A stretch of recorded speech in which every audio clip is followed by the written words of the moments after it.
आज की इस वीडियो में 100 ऐसे सोशल साइंस के सब्जेक्टिव प्रश्न यानी कि लघु और दीर्घोत्तरीय प्रश्न बताने वाले हैं जो आपके परीक्षा में 100% पूछा जाएगा।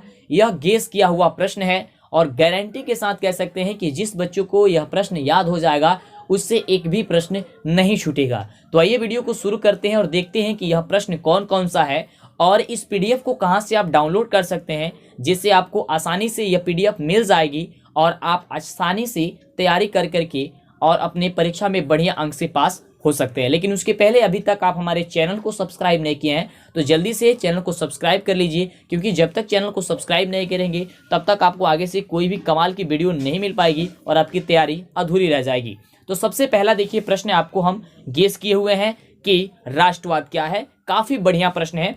अगला प्रश्न देखिए क्या कह रहा है और इसका उत्तर कहाँ पे मिलेगा, क्या होगा, क्या सारी चीजें हम आपको बताएंगे वीडियो के अंतिम में, तो बने रहिए। अगला क्वेश्चन है कि अक्टूबर क्रांति पर एक संक्षिप्त नोट लिखिए और आपको कौन कौन से प्रश्न का उत्तर आपको पता है, कितने प्रश्न आप 100 प्रश्न में से आपको याद है, ये आप हमें बताइएगा। आपको पता चलेगा और हमको पता चलेगा कि आपकी तैयारी कितनी हुई है। अगला प्रश्न देखिए कह रहा है कि रॉलेट एक्ट के बारे में आप क्या जानते हैं। चौथा नंबर प्रश्न है कि 1929 ईस्वी के आर्थिक संकट के कारणों की व्याख्या करें। अगला प्रश्न है कि बिहार एक कृषि प्रधान राज्य है, क्यों। काफी इंपोर्टेंट सभी क्वेश्चन रखा गया है आपके लिए। अगला है कि समुच्चय रेखाएं क्या है। अगला है कि सड़क मार्ग की किन्हीं 3 गुणों का उल्लेख करें। और अगला है 8वां नंबर क्वेश्चन कि भारत में कोयला की वितरण का वर्णन कीजिए। महिला सशक्तिकरण पर एक लघु टिप्पणी लिखिए। अगला है कि भारतीय लोकतंत्र की विशेषता का वर्णन करें। अगला है कि भारत में केंद्र तथा राज्यों के मध्य संबंधों पर प्रकाश डालिए।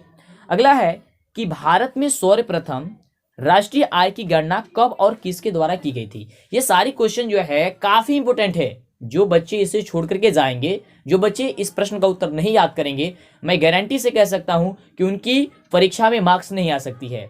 क्योंकि देखिए ये जितने भी क्वेश्चन टाइप किया गया है ये सारी पिछले सालों का, कई सालों का क्वेश्चन पेपर लेने के बाद से और आपके पूरे बुक का निचोड़ करने के बाद से ये निकला हुआ है। काफी दिनों से आप परेशान थे कि सर आपने बताया था कि 200 प्लस सब्जेक्टिव बताएंगे, लेकिन आज तक अभी नहीं आपने बताया नहीं। तो आज वह वीडियो आ चुकी है और इसके पहले काफी वीडियो अपलोड थी इस चैनल पे, तो नहीं देखे तो जरूर देखिएगा, ठीक है। इसके लिए चैनल को सब्सक्राइब जरूर करिएगा और लाइक करके दोस्तों में शेयर कर दीजिए, सबको मदद कर दीजिए। काफी कम समय है। अगला है कि सूक्ष्म वित्त योजनाओं को परिभाषित करें। रोजगार एवं सेवा एक दूसरे के पूरक है कैसे। आर्थिक विकास की मांग किस प्रकार की जाती है, यहाँ पे मांग लिखा गया है, मांग होगा किस प्रकार की जाती है। वस्तु विनिमय प्रणाली की कठिनाइयों का वर्णन करें। सुनामी से आप क्या समझते हैं और सुनामी से बचाव के लिए उसके उपायों को लिखे, यहाँ पे उपाय होगा, उपायों का वर्णन करें। अगला है कि इटली के एकीकरण में मेजनी की क्या भूमिका है, उस पर एक छोटा सा टिप्पणी लिखिए, एक लघु टिप्पणी लिखिए।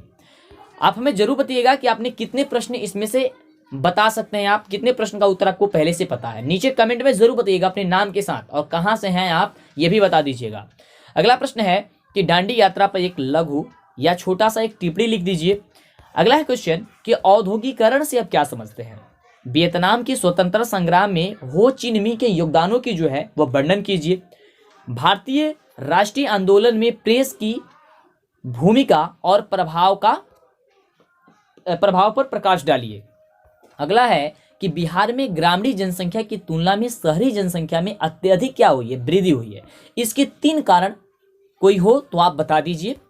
अगला है कि उद्योग स्थापना को प्रभावित करने के लिए 3 कारकों का वर्णन कीजिए। अगला है कि समुच्चय रेखाएं उच्चवाच प्रदर्शन करने के लिए सबसे सरल विधि है कैसे।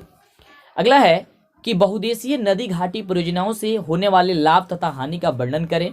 और अगला है कि जन संघर्ष के 2 पक्षों का वर्णन करें। 28 नंबर प्रश्न है कि चिपको आंदोलन क्यों और कहां हुआ था। अगला है कि भारत में सत्ता की साझेदारी से आप क्या समझते हैं। इसके बाद है कि भारत में सत्ता का विकेंद्रीकरण क्यों आवश्यक है। इसके बाद है कि अर्थव्यवस्था किसे कहते हैं। 32 नंबर प्रश्न है कि आय का गरीबी के साथ क्या संबंध है। मौद्रिक विनिमय प्रणाली आखिर में है क्या। भारत सरकार के द्वारा रोजगार सृजन के लिए कौन कौन से कार्यक्रम चलाए गए हैं। अगला क्वेश्चन है 36 नंबर कि बाढ़ के विनाशकारी प्रभाव से बचने के लिए क्या क्या उपाय जो है किए जाने चाहिए, इसके बारे में 36 नंबर प्रश्न की बात करते हैं। तो 36 नंबर प्रश्न है कि सत्याग्रह पर एक टिप्पणी लिखें। 37 नंबर प्रश्न है कि यूरोप में राष्ट्रवाद के विकास में नेपोलियन की भूमिका का वर्णन कीजिए। अगला है कि भूमंडलीकरण में बहुराष्ट्रीय कंपनियों की भूमिकाओं को स्पष्ट करें। हिंद चीन में राष्ट्रवाद के विकास का वर्णन कीजिए। स्वराज पार्टी की स्थापना एवं उद्देश्य की विवेचना कीजिए। अगला है कि पहाड़ी भागों की अपेक्षा मैदानी भागों में परिवहन साधनों का अत्यधिक जो होती है विस्तार होती है, तो 3 कारण बताते हुए इस कथन को स्पष्ट कीजिए। अगला क्वेश्चन है कि हल्का उद्योग और भारी उद्योग से आप क्या समझते हैं, यहाँ पे और होगा। अगला है कि भारत में कृषि के लिए उपलब्ध किन्हीं 3 भौगोलिक सुविधाओं का वर्णन करें। 44 नंबर प्रश्न है कि भारत में जलोढ़ मिट्टी कहाँ पाई जाती है और इस मिट्टी की विशेषताएं क्या होंगी। अगला क्वेश्चन है कि बूथ छापेमारी से आप क्या समझते हैं, यहाँ पे भूत लिखा गया है, बूथ छापेमारी होगा, ठीक है, गलत टाइप हो गया है। अगला क्वेश्चन है कि सूचना के अधिकार आंदोलन का एक टिप्पणी लिखे, यानी कि सूचना का अधिकार आंदोलन क्या होता है उस पर एक टिप्पणी लिखनी है। अगला क्वेश्चन है कि संघात्मक व्यवस्था राष्ट्रीय एकता में कैसे सहायक होती है। ग्राम कचहरी के गठन एवं कार्यों का वर्णन कीजिए। बाह्य स्रोती किसे कहते हैं। अगला है कि प्रति व्यक्ति आय क्या है। वित्तीय संस्था से आप क्या समझते हैं। 52 नंबर प्रश्न है कि वैश्वीकरण के अंगों का वर्णन कीजिए। और इसके बाद प्रश्न है कि उपभोक्ता में कौन कौन से अधिकार हैं, वर्णन कीजिए। अगला प्रश्न है कि सुखाड़ से बचाव के किन्हीं 3 तरीकों का उल्लेख कीजिए। 55 नंबर प्रश्न है कि 1848 ईस्वी के फ्रांसीसी क्रांति के क्या कारण थे। और अगला है कि असहयोग आंदोलन प्रथम जन आंदोलन था कैसे।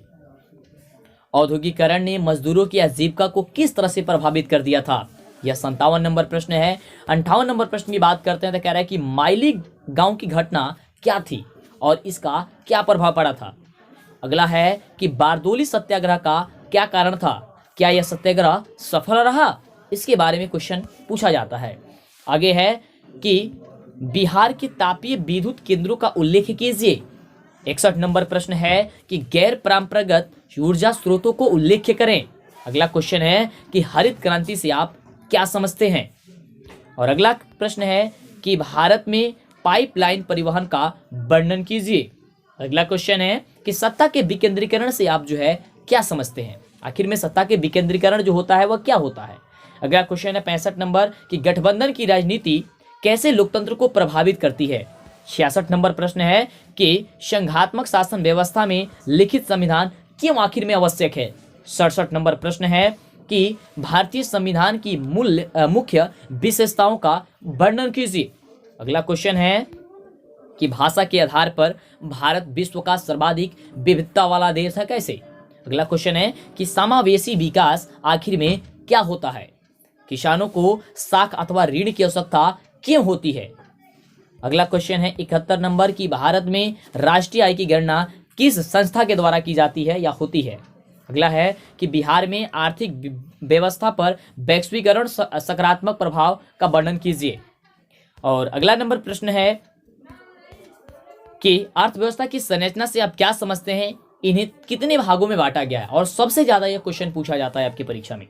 अगला प्रश्न है कि हैम रेडियो का उपयोग पर प्रकाश डालिए। अगला क्वेश्चन है कि इटली और जर्मनी के एकीकरण में ऑस्ट्रिया की जो भूमिका थी वो ऑस्ट्रिया की भूमिका क्या थी। खूनी रविवार किसे कहते हैं। अगला है कि घरेलू और कुटीर उद्योग को परिभाषित करें। अगला क्वेश्चन है कि भारतीय राष्ट्रीय आंदोलन में गांधी जी के योगदानों की विवेचना कीजिए। अगला क्वेश्चन है कि भारत में पहला इस्पात कारखाना जमशेदपुर में क्यों लगाया गया, आखिर में इसका कारण क्या है। अगला क्वेश्चन है कि रोपण कृषि से आप क्या समझते हैं, इसकी 2 विशेषताएं को बताइए। अगला क्वेश्चन है कि भारत में सौर ऊर्जा की संभावनाएं अधिक है क्यों। 82 नंबर प्रश्न है कि संसाधन से आप क्या समझते हैं, उपलब्धता के आधार पर संसाधनों का वर्गीकरण करें तथा उदाहरण दीजिए। अगला क्वेश्चन है कि लैंगिक असमानता आखिर में होती क्या है। अगला नेक्स्ट क्वेश्चन है कि राजनीति का अपराधीकरण क्या है। इसके बाद क्वेश्चन है कि मानवाधिकार पर एक संक्षिप्त टिप्पणी लिखे। इसके बाद प्रश्न है कि धर्मनिरपेक्षता का अर्थ क्या होता है, भारत में धर्मनिरपेक्षता क्यों आवश्यक है।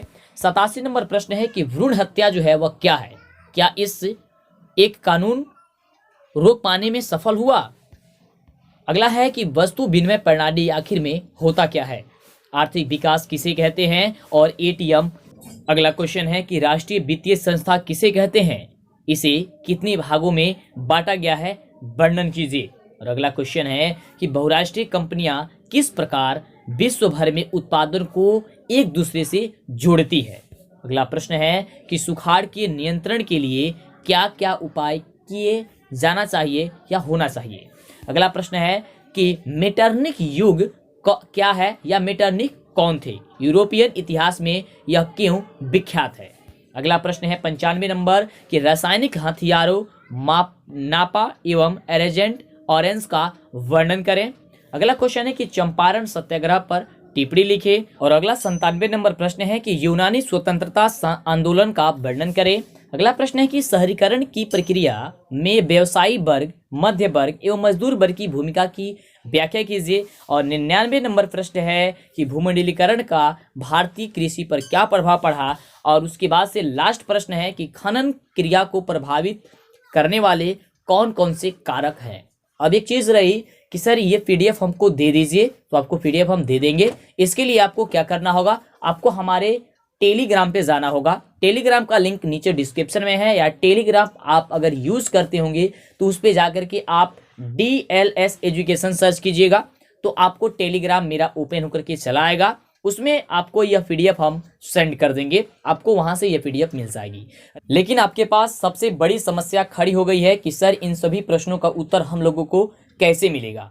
तो देखिए, सबसे पहले तो आपको हम कहना चाहेंगे कि जितना आपसे हो सकता है इस प्रश्नों का उत्तर आप खुद से ढूंढ करके बनाइए। लेकिन अब चाहते हैं कि इन सभी प्रश्नों का उत्तर आपको इस चैनल पे अपलोड कर दिया जाए प्रतिदिन।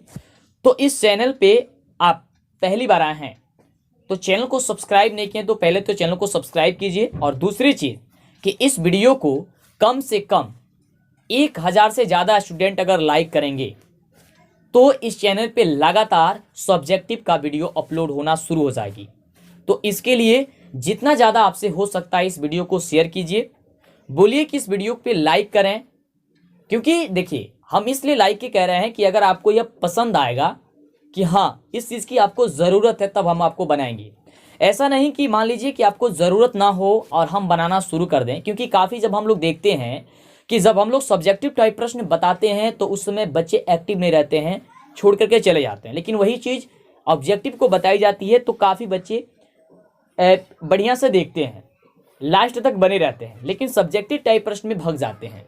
तो इसलिए हम आपसे कह रहे हैं कि अगर आप एक्टिव होंगे, आपको चाहिए तो इन सभी प्रश्नों का उत्तर आपको लगातार बता दिया जाएगा। तो उम्मीद करते हैं कि आप इसे शेयर कर दीजिएगा। और टेलीग्राम से नहीं जुड़े होंगे तो नीचे डिस्क्रिप्शन में लिंक है, जाइए दबा करके जुड़ जाइए। और आप हमारे इंस्टाग्राम, फेसबुक, ट्विटर सबसे जुड़ जाइए और इस चैनल को सब्सक्राइब कीजिए। और एक चीज़ आपको बताना चाहेंगे कि अभी तक आप हमारा ऐप नहीं इंस्टॉल किए हैं तो प्ले स्टोर पर जाकर के DLS एजुकेशन जो चैनल का नाम है वह प्ले स्टोर पर सर्च करेंगे, या फिर मेरा नाम सर्च करेंगे मंटू सर, तो आपको ऐप मिल जाएगी। ऐप नहीं इंस्टॉल किए हैं तो ऐप जरूर इंस्टॉल कर लीजिएगा, नीचे डिस्क्रिप्शन में उसका भी लिंक है। या आप प्ले स्टोर पर जाकर के मंटू सर या DLS एजुकेशन लिख सकते हैं, आपको मिल जाएगी।